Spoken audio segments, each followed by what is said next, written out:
Dios les bendiga a todos, mi nombre es Laura Delgado y esto es Lee la Biblia con nosotros. Así es, crecimiento espiritual que durará un año y aunque parece mucho, la verdad es que no, es que vamos a tomar unos minutos al día para que podamos escudriñar la palabra, las escrituras.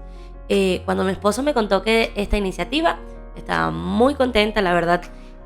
A veces hay momentos en los que nos cuesta leer más la palabra y es bueno cuando nos unimos y juntos vamos escudriñando con un plan, porque ¿a cuántos no les ha pasado que de repente comenzamos a decir, bueno, empiezo Génesis y ya a mitad de Génesis como que no, me paso a tal lugar o no sabemos por dónde ir o quisiéramos entender el contexto de algo, todo eso? Entonces estamos aquí para apoyarnos, así que hoy es miércoles de Salmos y me emociona muchísimo porque yo creo que para todos o para la gran mayoría los Salmos son de gran bendición, pero también han sido han sido de los pasajes que nos aprendemos más rápido. Por ejemplo, mi primer salmo fue el Salmo 23, era muy niña, no sé, quizás hasta habré tenido 5 años cuando recuerdo que recitaba el Salmo día y noche. Entonces, estoy muy contenta de estar aquí con ustedes en este espacio en el que podemos, escudriñar un poco más la palabra.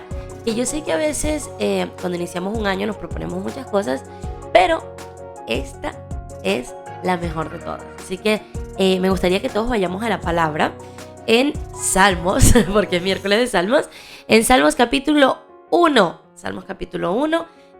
Por aquí está a mi lado para estudiar conmigo mi esposito, ¿cierto, mi ñoñi? Está aquí con todo. Bueno, no sé si lo escuchan, pero está acá porque él dijo, yo quiero estudiar los salmos contigo. Y yo le dije, si quieres ver en vivo. Y me dijo, no. Entonces, para adelante. Ok. Vamos a ir a Salmos 1. Yo voy a estar leyendo la Reina Valera del 60. Nosotros solemos utilizar una versión que se llama Nueva Traducción Viviente, que también nos gusta mucho. Pueden buscarla en el teléfono. Sé que, como están viendo este video quizás del teléfono, búsquenlo de otro teléfono, o si tienen otra Biblia también pueden apoyarse. Y si tienen, pueden sacar, miren, lo increíble es que pueden sacar diccionarios bíblicos, pueden sacar otras versiones. Eso sí, hay versiones que son un poco diferentes, pero nosotros en este momento estamos trabajando con traducción al lenguaje actual, Nueva Traducción Viviente y por supuesto nuestra Reina Valera. Así que vamos a...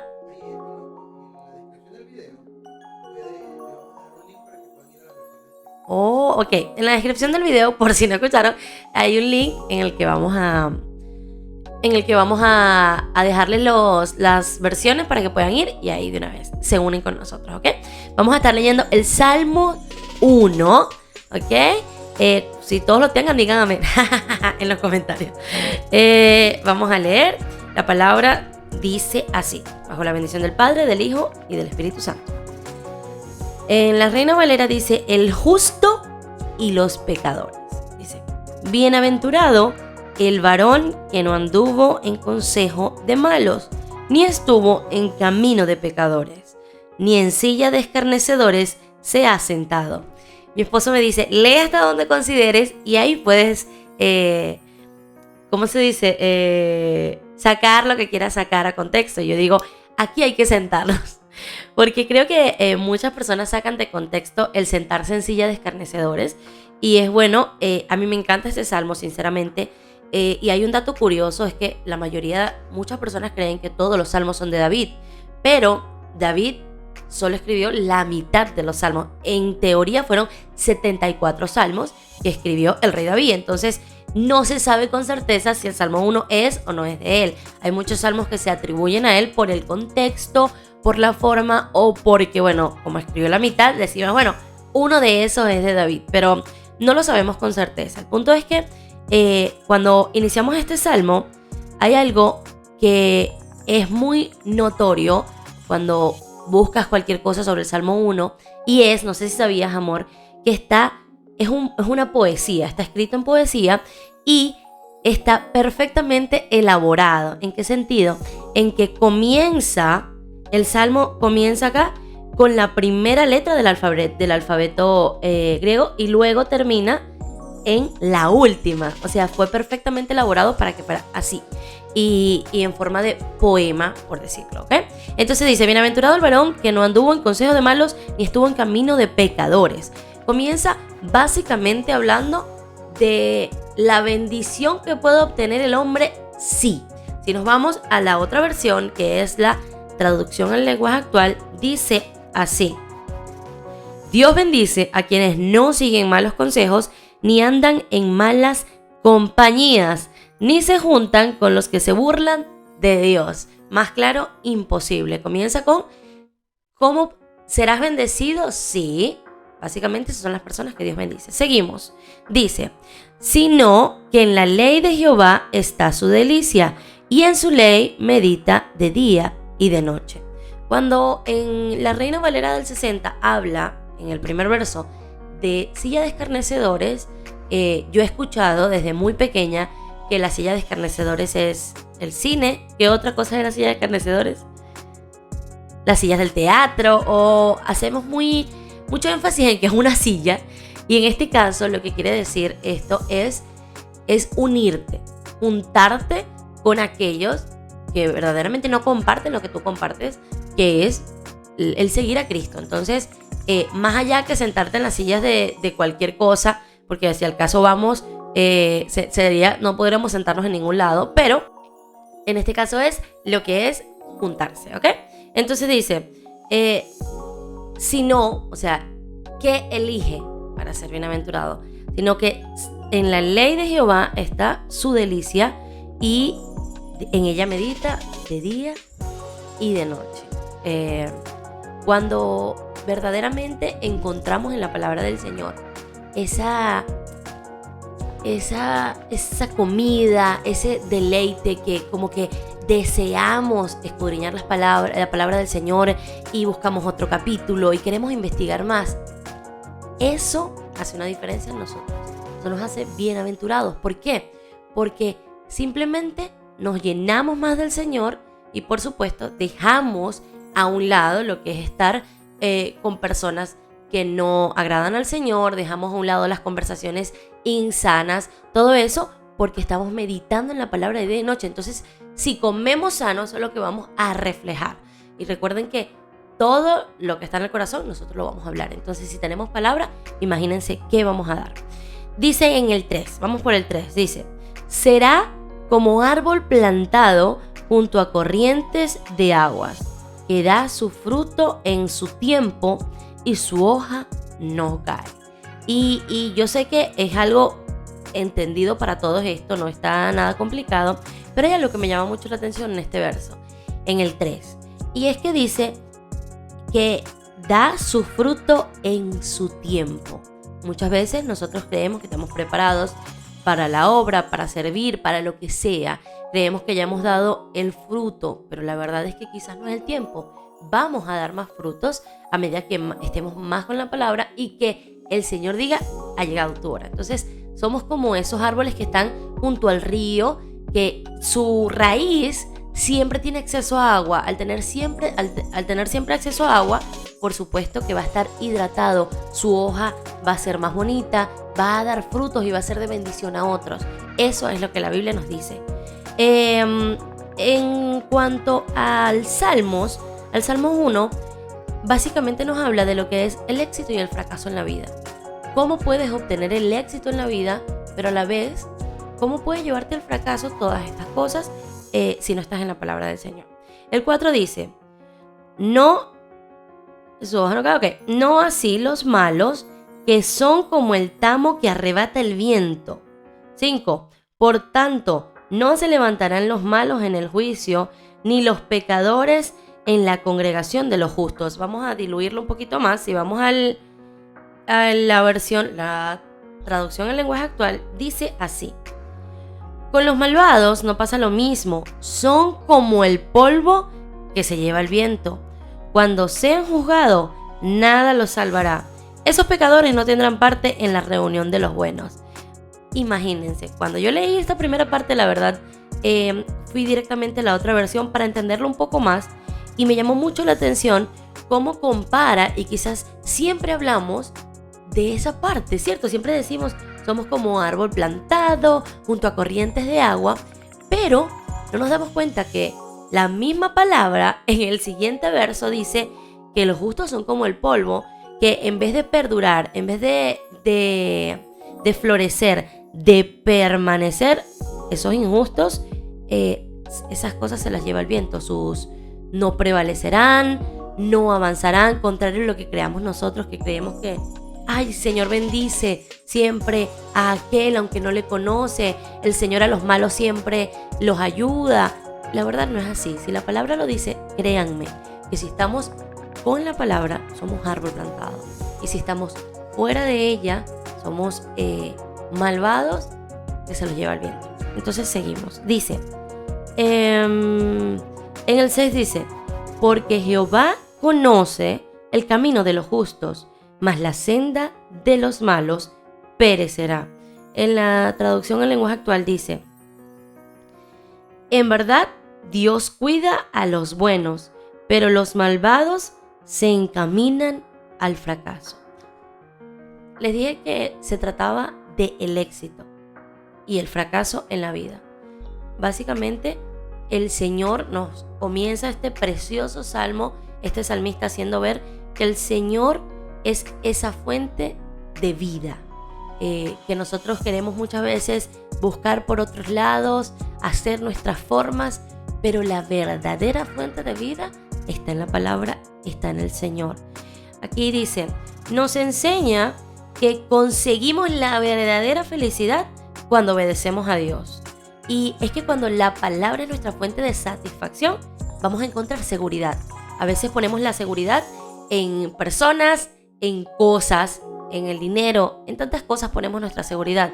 Pero cuando la palabra es nuestra seguridad, no hay marcha atrás. Ese será el éxito de nuestra vida, ¿ok? Podemos pasar al capítulo 2, porque hoy vamos a leer capítulo 1 y capítulo 2 del libro de Salmos. Bueno, no sé si me escuchan bien, esperemos que sí. Si no, bueno, ya que... en Salmos capítulo 2, en la Reina Valera dice, el reino del ungido de Jehová. Y es que aquí hay como no es antónimo, es como el Salmo 1 es la dicha, y cuando pasamos al Salmo 2, automáticamente pasamos a la rebeldía del hombre. La primera es el éxito o fracaso que puede tener el hombre, y luego es la rebeldía del mismo. Y nos muestra entre el Salmo 1 y 2 que básicamente el pecado no nos hace felices. Aunque creemos que el pecado puede darnos momentos de felicidad, la verdad es que nos lleva a muerte, y yo creo que todos lo sabemos, ¿ok? Vamos en el Salmo 2, leemos y dice así. ¿Por qué se amotinan las gentes y los pueblos piensan cosas vanas? Dice el 2, se levantarán los reyes de la tierra y los principales consultarán unidos contra Jehová y contra su ungido. Ya vamos a pasar al 3. Cuando empieza el Salmo 2, básicamente se ve que el salmista está verdaderamente consternado por el hecho de no entiende por qué los reyes y las personas quieren levantarse contra Dios. Si Dios, bueno, en este momento él está viendo que es la fuente de la vida, entonces no lo ve lógico.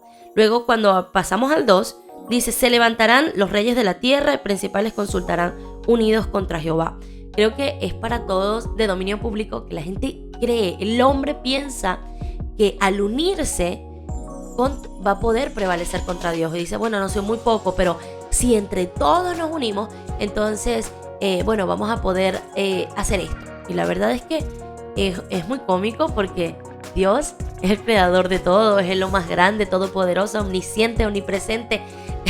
No es como las guerras anteriores que de repente tal bando estaba planeando algo en contra y hacía todo para que fuera en clave y el otro país quizás no se enterara. En esto no pasa así, señores. En esto, mientras los malos están planeando en contra del Señor, el Señor ya lo sabe todo porque conoce nuestros pensamientos, y eso es algo que no se nos puede olvidar. En el 3 dice, se unirán en contra del ungido diciendo, rompamos sus ligaduras y echemos de nosotros sus cuerdas. Si leemos en la TLA, dice así, ¿por qué se rebelan contra Dios las naciones y los pueblos? Porque estudian la manera de luchar contra Él y contra su rey. Inútiles son los planes de los reyes de este mundo. quieren acabar con su poder, quieren librarse de su dominio. Y es que cuando las personas no conocen al Señor, creen que estar en el Señor es estar presos. Creen que estar en el Señor, creen que seguir las Escrituras, cuando no amamos la palabra del Señor, verdaderamente creemos que es estar como en cuatro paredes o atados. Y quieren como, no, yo me quiero liberar de ese yugo. Lo ven como un yugo de esclavitud. Y bueno, todos nosotros sabemos que el Señor no es eso, sino es libertad. Entonces, seguimos, voy a seguir en la TLA. Me siguen en sus Biblias. Vamos por el 4. Dice así: pero Dios desde su trono se ríe y se burla de ellos. Se los dije. Básicamente dice, bueno, que sigan maquinando sus cosas. 5. Luego se enoja y los reprende. Se enfurece y los asusta. El 6 dice, los amenaza diciendo, yo elegí al rey que gobernará desde el monte de Sión, que es mi montaña santa. El Señor los reprende por querer tener esas actitudes en contra de Él, esa forma de querer supuestamente quitarlo, dañarlo al Rey de Reyes y Señor de Señores, pero Él hace ver que Él tiene la autoridad y la potestad. Seguimos. El 7 dice, voy a dar a conocer lo que Dios ha decidido. Él me dijo, tú eres mi hijo, desde hoy soy tu padre. 8. Pídeme lo que quieras, te daré como herencia a las naciones, todo el mundo será tuyo. Aquí el salmista primero expresa en el Salmos 2 su consternación de por qué se levantan, no comprende por qué quieren acabar con él si Dios tiene todo en su mano. Y luego habla de cómo Dios le habla y le revela a él como su hijo todo lo que le promete, todo lo que le puede dar, ¿ok? Seguimos en el 9, dice, gobernarás a las naciones con mano de hierro, las destrozarás como a ollas de barro. En la Reina Valera, un momento, dice, perdónenme que yo estoy un poco cieguita, pero aquí vamos. Dice, los quebrantarás con vara de hierro, como vasijas de alfarero, los desmenuzarás. Eso me llamó la atención. O sea, los harás como polvo, básicamente, a estos malvados. El 10 dice, ustedes los reyes, pónganse a pensar, déjense enseñar, gobernantes de la tierra. Y les voy a ser sincera, del capítulo 2 me llamó mucho la atención el verso 10. Porque, amor, después de que el salmista viene y comenta y dice la consternación, luego comenta lo que les dice Dios, da un consejo. Como se ve preocupado al principio, él en el verso 10 da verdaderamente un consejo. Dice, déjense enseñar, gobernantes de la tierra. Y eso lo podemos llevar hasta el sol de hoy. Esto nosotros podemos ver todo esto. Aunque fue hace muchos años, nosotros podemos ver que eso se ve hoy en día. Todo el Salmo 2. Se quieren levantar en contra del Señor. Hay personas que están en cargos altos y hasta maldicen al pueblo de Israel. Cometen cosas en contra de Dios. Y se ven, hemos visto las consecuencias. Estos videos no son buenos comentar abiertamente ciertas cosas porque te pueden hacer algo que se llama banear, te banean. Entonces, ustedes me entienden lo que quiero decir, en que si verdaderamente los gobernantes de este mundo no estuvieran planeando unirse para hacer un nuevo orden mundial y verdaderamente buscaran la guianza del Señor, fuera diferente. Pero, así como decimos, Señor, toma el control de todo, Señor, que no pase nada, no podemos olvidar que necesitamos que la palabra sea cumplida y está escrita. Así que seguimos. En el 11 dice, adoren a Dios con reverencia y con alegría ríndanle culto. El 12 dice, adoren a Dios para que no se enoje, pues fácilmente se enfurece y podría quitarles la vida. Dios bendice a todos los que en Él confían. Si vamos a la Reina Valera, dice, en el 11, bueno, vamos desde el 10, dice, ahora pues, oh reyes, sed prudentes, admitid amonestación, jueces de la tierra, servid a Jehová con temor y alegraos con temblor. Honrad al Hijo para que no se enoje y permanezcáis en el camino, pues se inflama de pronto su ira. Y dice, bienaventurados todos los que en Él confían. Creemos que solo los reyes y todos ellos dejan a un lado al Señor y ponen su confianza en otra cosa. Y la verdad es que nosotros como seres humanos todos solemos ser así. Solemos poner cosas encima del Señor como primordial, como lo primero. Y es increíble cómo Dios ha sido tan misericordioso, que si fuera por cada vez que nosotros le diéramos la espalda, ninguno de nosotros estuviera aquí. La verdad es que así como el salmista plasma que verdaderamente a todo el que confía en el Señor, Dios lo va a bendecir. Si nosotros nos aferráramos a esta palabra y por ejemplo, un dirigente político pudiera escudriñar las escrituras y se encontrara con esto y dijera, Señor, verdaderamente guíame para poder guiar un país, guiar una nación, creo que estaríamos siendo verdaderamente libres en muchas áreas de nuestra vida. Entonces, me encanta mucho que podamos escudriñar los salmos, miércoles de salmos, y que podamos entender un poquito más qué tiene el Señor para nosotros, qué tiene el Señor para mostrarnos. Muchas veces leemos la palabra y no caemos en cuenta de lo que leemos o le pasamos por encima muchas cosas, pero la verdad es que estos tiempos son para que podamos meditar y entender qué tiene el Señor para nosotros hoy. Entonces Dios le bendiga mucho. Mañana nos vemos, iba a decir en otra edición. Mañana nos vemos en otra... ¿El mañana es? Jueves de poesía. Así que bueno, seguimos escudriñando las escrituras y Dios les bendiga mucho.